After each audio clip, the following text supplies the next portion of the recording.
There is a skill that you can develop in your playing that will really help you play jazz solos. And it's not even that difficult to get started with.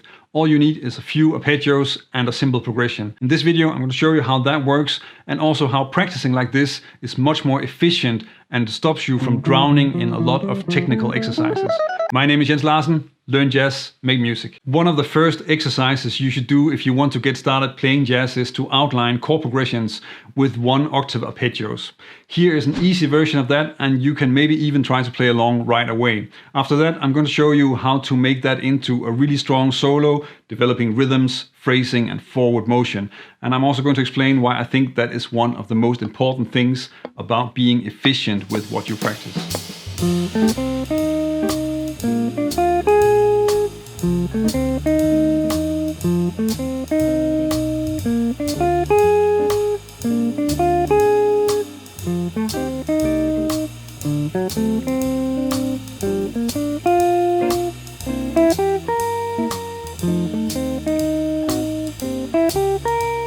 If this exercise is still a little bit tricky to play, you can of course just take the video back and try again, or practice it later and then return to really nail it, just because sometimes that really feels good. Notice that you just need 5 1-octave arpeggios for this jazz blues, and 4 of them are dominant arpeggios. So F7, B flat 7, D7, G minor 7, and C7. With this exercise, you can already start to make music, and you want to because that's why you're practicing the arpeggios in the first place. And it's not that difficult. I'll play an example and then I'm going to talk about how you get started playing like this.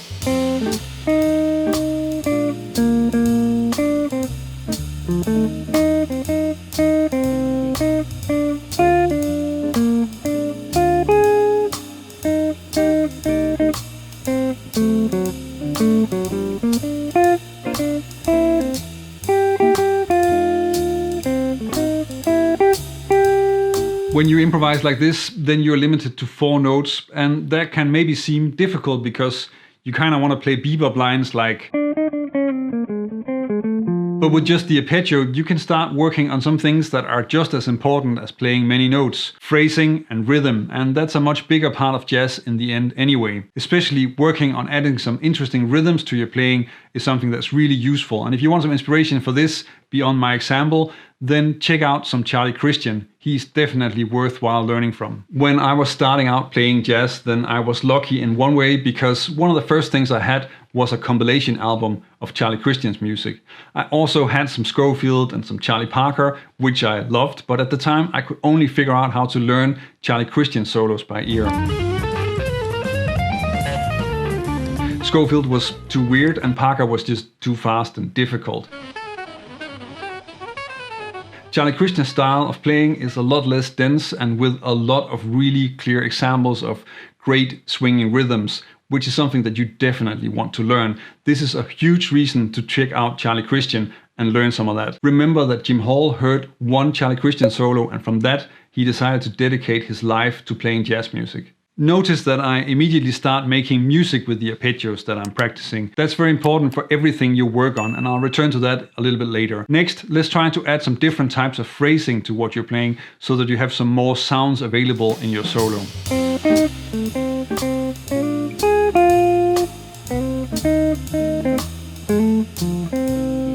As you can tell, this is actually pretty simple. You can add a lot more blues feeling and dynamics just by using some slides. It doesn't really matter which note you're starting on, you just slide into the note that you want to hit and don't think of the other one as a note, it's really just a phrasing effect. And some hammer-on pull-offs. And when you do that, then you're focusing on the music and how it sounds. It's not about technique or being flashy, you're trying to get it to sound great. Another thing that's really a part of jazz, which you can also work on with these arpeggios, is to make the changes clear with strong, naturally flowing melodies. And that is something that I'm going to cover later in the video. What you see here is that I'm really working on getting as much music as possible out of these few notes and these few arpeggios. And I think that is something to keep in mind. I at least need to remind myself very often that you don't always want to spend all the time learning all inversions in all keys, because it's actually more effective for your playing if you take a single position, work on some simple and easy arpeggios, and really get that to the place where you can start making music with it. This is more useful than getting lost in a sea of technical exercises, because you actually get to make music and you actually get to play better with the things that you're practicing. Now that you can play some interesting rhythms and add some phrasing to those lines, then it makes sense to also start to make the melodies longer, so that you don't end up just playing short, isolated melodies for each chord, which is hard to get to sound great and really tie together in a solo. There are a few ways that you can do that, and the first one you might have heard me talk about before, which is thinking ahead and playing towards target notes. The concept is simple. For each chord you pick a target note, and then you practice making melodies with your 4-note arpeggios that lead to that target note on the next chord. An example could sound something like this.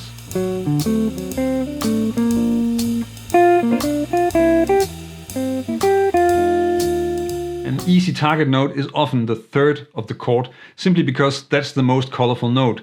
This is also why when you think about chords, you're always splitting them into two groups, major and minor, depending on the third. As you can hear in the example, the solo really connects with the harmony, moving from D7 to G minor 7 to C7.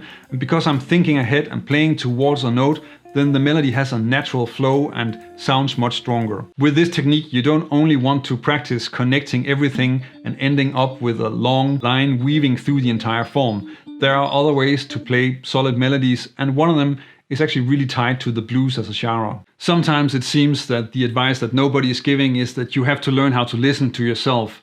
And I don't mean that you have to learn to listen to recordings of yourself, even though that's important too. I'm talking about playing a phrase and then listening to how it sounded and using that to play the next phrase. When you are playing a solo with this technique, then it's like having a conversation with yourself. This is an incredibly effective way to tie together phrases and pretty simple to do. It's mostly just about giving yourself time to listen and respond. An example of how that might sound could be this.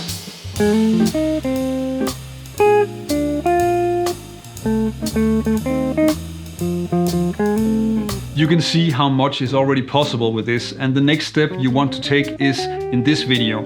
That will show you how to add the scale around the arpeggios and start making lines that are closer to bebop lines, while still making it sound like music and not getting completely stuck in practicing scales and technical exercises.